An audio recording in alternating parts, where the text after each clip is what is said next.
Chers téléspectateurs de Cobro TV Africa, bienvenue à la compilation des informations de ce lundi 27 septembre 2021. On fait le tour rapide des grands titres. Protection du genre au Bénin, un avant-projet soumis aux députés. Direction des douanes, Alain Nkati prend les commandes. Bénin, le stade général Mathieu Kérékou adulé par d'autres pays. À l'international, Tchad, Mahamat Déby nomme un parlement de transition. Mali, un soldat français tué au combat contre un groupe terroriste. Après les maires et l'ancien président Boniaï, le président de la République, Patrice Talon, a rencontré le jeudi 23 septembre 2021 dernier les députés de l'Assemblée nationale. Au cours de cette rencontre, le président, avec ses ministres de la Justice et des Affaires sociales, ont présenté aux députés des projets de loi qu'ils comptent très bientôt soumettre au Parlement. Il s'agit de l'avant-projet de loi sur le nouveau code de la décentralisation au Bénin présenté aux 77 maires et de l'avant-projet de la loi sur la protection du genre. En effet, beaucoup de déviances dont les violences sur mineurs, les harcèlements sexuels, les comportements des enseignants vis-à-vis de leurs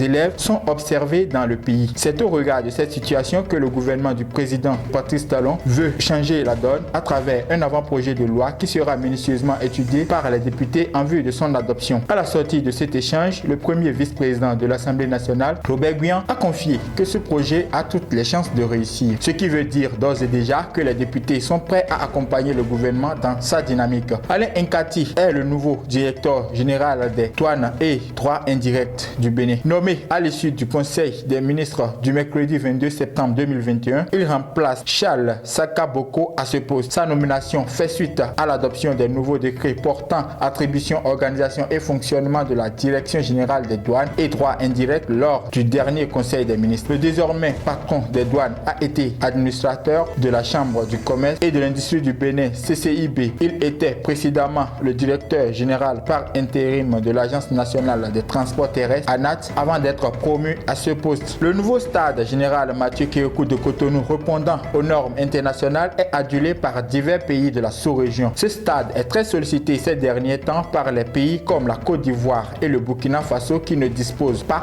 de stade répondant aux normes pour abriter leurs rencontres respectives contre le Malawi et la Gambie dans le cadre des éliminatoires de la Coupe du Monde Qatar 2022 pour la Côte d'Ivoire et le second tour des éliminatoires de la Coupe du Monde féminine Costa Rica 2022 pour le Burkina Faso. Ces différentes sollicitations du stade général Mathieu Kérékou prouvent valablement et affichent clairement que les efforts fournis par le président Talon et le ministre des Sports Oswald Omeki pour donner peau neuve au stade sont salués et loués même au-delà de nos frontières nationales. Ainsi, le Bénin se révèle davantage et se liste positivement dans l'organisation des rencontres internationales à l'instar de la finale de la Coupe de Confédération jouée il y a quelques mois. À l'international, rendez-nous au Tchad à présent. Le chef de la junte au pouvoir au Tchad, Mahamat Idriss Déby Itno, a désigné par décret vendredi 24 septembre dernier les membres qui vont composer le Parlement temporaire 5 mois après s'être proclamé président à la mort de son père Idriss Déby Itno. Quand ce dernier s'est proclamé chef d'État à la tête d'un conseil militaire de transition le 20 avril dernier, il avait promis de nommer rapidement ce Conseil national de transition. Cet organe va faire office d'Assemblée nationale de transition dans l'attente d'élections, précise un dossier distribué à la presse vendredi. Des membres de l'ancienne opposition au défunt président Déby en font partie, mais aucun de la plateforme Wakit Tama, des partis et organisations de la société civile qui dénoncent le coup de force du fils Déby. Le Conseil militaire de transition, dirigé par Mahamat Déby et composé de 14 autres généraux, détient l'essentiel du pouvoir exécutif, mais a nommé le 11 mai dernier, sous d'intenses pressions internationales, un gouvernement confié à un premier ministre civil, Albert Pahimi Padake. Ce dernier a occupé déjà cette fonction sous feu Idriss Déby. Le maréchal Déby avait dirigé le Tchad d'une main de fer 30 années durant avant d'être tué le 19 avril en menant une offensive contre une colonne de rebelles dans le nord. Une nouvelle victime parmi les soldats français engagés au Sahel, un homme de l'armée française est tombé les armes à la main lors d'un combat au Mali. Au petit matin du vendredi 24 septembre, a annoncé la présidence française dans la soirée. Le caporal-chef Maxime Blasco du 7e bataillon de chasseurs alpins de Vars